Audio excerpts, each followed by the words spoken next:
agora, para continuar o nosso papo sobre educação, a gente está aqui em ligação, diretamente, conexão São Paulo com Recife, com a potente educadora Silvia Siqueira, para desenrolar mais algumas ideias para vocês. Salve, salve! Tudo bem com você?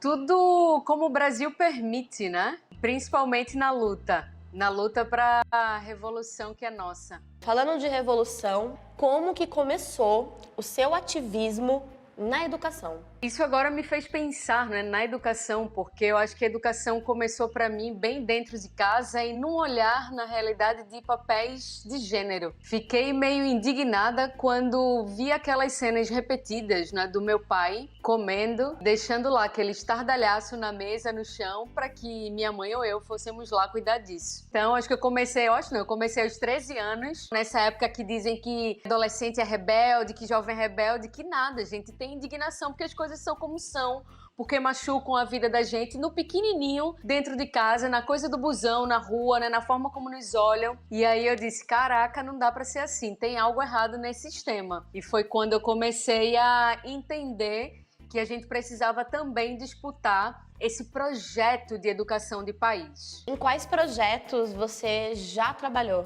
Posso dizer que já participei de projetos com dezenas ou centenas de organizações que fazem parte de uma associação brasileira de ONGs. Então são projetos que tratam desde a defesa da educação primária, do direito à creche, a projetos que tocam, e esse foi o último, junto com Malala, que defende o direito das meninas de não só de ter acesso à escola, né, mas de ter o direito à educação e de permanecer na educação até a finalização dos estudos. Né, porque muito do que acontece com muitas meninas e meninas negras, periféricas, quilombolas, é que chega no momento da vida em que nos é posta a condição de sair da escola porque a gente precisa cuidar de algum familiar, de um avô, de uma avó doente ou idosa, que a gente precisa ficar com a irmã ou um irmão menor enquanto a mãe vai trabalhar pela ausência, pela falta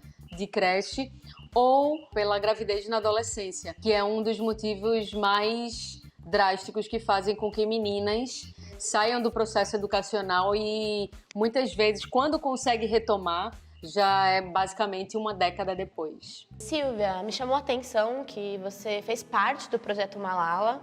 Tem alguma história que você gostaria de contar e até mesmo falar como que foi a sua participação, né? A sua passagem por esse projeto que hoje você não faz mais parte? Acho que uma das coisas, assim, num dos encontros que a gente teve lá em Dubai, a gente discutia muito sobre essa situação, né, de olhar para a educação brasileira como parte da formação do país. Olhar o desenvolvimento de um país não é só olhar o quanto investe em indústria, não é só olhar o quanto se está destinando às micro e pequenas empresas, por exemplo, mas é olhar como a gente forma as crianças, adolescentes e jovens hoje para que eles e elas se entendam parte desse território. Não é que não existe, por exemplo, determinados empregos que são postos pela eternidade para a população negra, porque a mãe, a avó, a tataravó sempre fez isso. E aí a gente conversava sobre a necessidade de fazer essa disputa aqui no Brasil. Bacana. E agora falando de presente, o que você tem feito? Quais são os seus atuais projetos? Eu hoje faço parte de um movimento latino-americano que se chama Nossa América Verde. E o movimento tem a seguinte pegada, né? É a gente defender um plano de justiça social vinculado à justiça ambiental, porque o mundo inteiro hoje fala de que os países precisam reduzir as emissões de gases por causa do efeito estufa, do aquecimento global. É óbvio que isso tem a ver com a forma como os países estão produzindo e organizando sua economia. No caso do Brasil, por exemplo, que tem economia muito baseada nos produtos agrícolas, né? Em pegar os grandes espaços de terra, grandes produções de soja, de frutas, exporta tudo para comprar depois de volta, né, para o Brasil. A gente vende manga para comprar suco. Não tem sentido. E aí o que a gente faz na nossa América Verde é dizer, olha, quer discutir o clima, como reduzir as emissões de gases? Então vamos discutir o seguinte: transporte público de qualidade e com energia limpa. Vamos discutir mais instalação de ciclovias, porque aí também, além de não emitir gases, a gente também, né, gases que provocam aquecimento global, a gente também promove direito à cidade, segurança, no exercício, né, do direito de ir e vir. Tem cada vez mais perdido sentido nessa de usar carro, da carrocracia, que é o viver a cidade.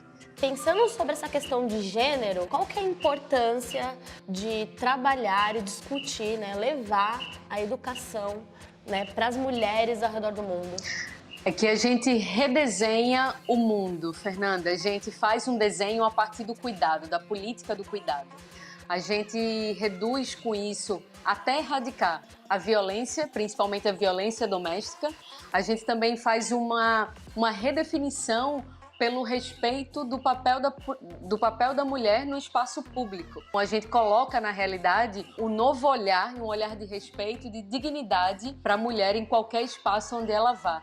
E se a gente não for capaz de fazer isso, a gente não vai estar dando um passo importante, que é de cuidar da humanidade. Na entrevista anterior, né, a gente estava conversando com a Júlia e a gente falou sobre as diferenças sociais, né, como que a desigualdade social e também de gênero, ela interfere na educação. Fala aí um pouquinho pra gente como que é isso aí em Recife. Sabe que Recife é conhecida como a capital da desigualdade. Recife, junto com Rio de Janeiro, né, com Salvador, foram as cidades para onde foram trazidas mais pessoas escravizadas. A desigualdade social, ela é estruturada. Ela é estruturada por questões de raça, de classe, também de gênero. Então, se a gente olha a desigualdade a partir dessas três dimensões, ela vai afetar no acesso de uma pessoa à educação, se a pessoa tem condições, pelo menos, de sair de casa para chegar numa escola.